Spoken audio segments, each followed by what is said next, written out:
kita tak 5 juta. Kami harga Melayu kami jatuh dia betul-betul deh.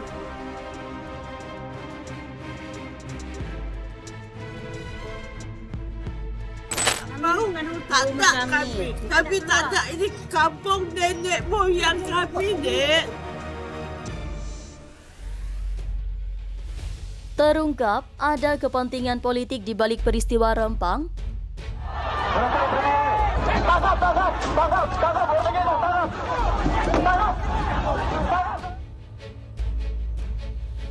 Pulau Rempang, Batam, Kepulauan Riau adalah tempat yang pernah gemerlap dengan aktivitas harian yang tenang.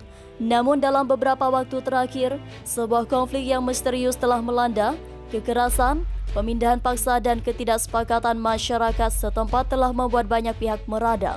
Tidak hanya itu, peristiwa ini menunjukkan bahwa kita telah melangkah kembali ke masa-masa gelap di masa sebelum reformasi. Wakil Ketua Eksternal Komnas HAM RI Abdul Haris Somendawai mengungkapkan ketidaksetujuannya atas perkembangan terbaru ini.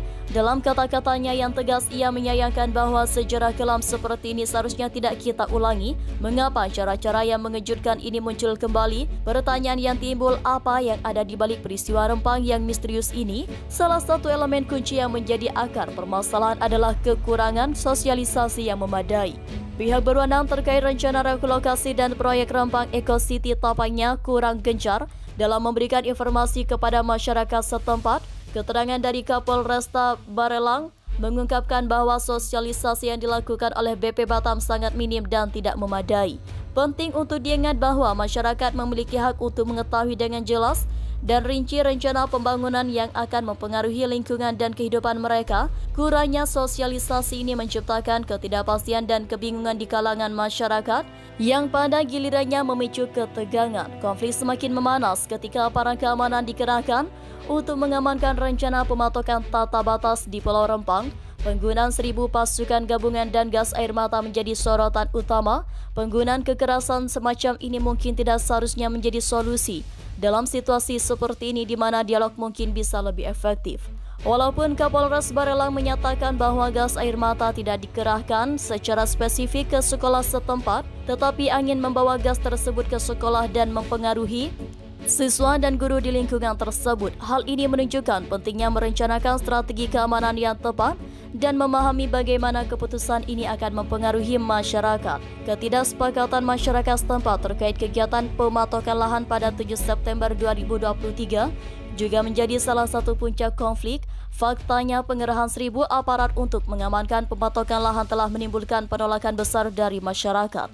Ini menunjukkan bahwa masyarakat merasa bahwa kepentingan dan kekhawatiran mereka tidak diperhatikan oleh pihak berwenang.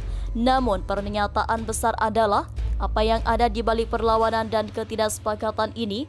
Adakah faktor-faktor lain yang mempengaruhi situasi ini? Untuk menjawabnya, kita perlu melihat lebih dalam ke dalam faktor-faktor sosial, ekonomi, dan politik yang mungkin memiliki peran dan konflik ini. Sebelum konflik ini terjadi, bagaimana kondisi sosial dan ekonomi masyarakat setempat? Apakah ada ketidakpuasan ekonomi atau kesengajaan sosial yang mungkin menjadi faktor pendorong? Apakah ada kelompok-kelompok kepentingan tertentu yang memiliki pengaruh dalam pengambilan keputusan terkait proyek Rempang Eco City? Apakah mereka memainkan peran penting dalam dinamika konflik ini? Adakah perubahan dalam situasi politik yang mungkin mempengaruhi perkembangan konflik ini? Apakah faktor politik mempengaruhi cara pemerintah menangani situasi ini? Jika kita ingin mencegah konflik serupa di masa depan, perlu ada tindakan konkret berikut.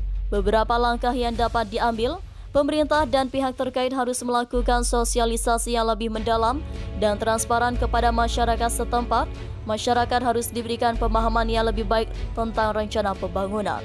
Masyarakat setempat harus diikutsertakan serta secara aktif dalam proses pengambilan keputusan terkait pembangunan.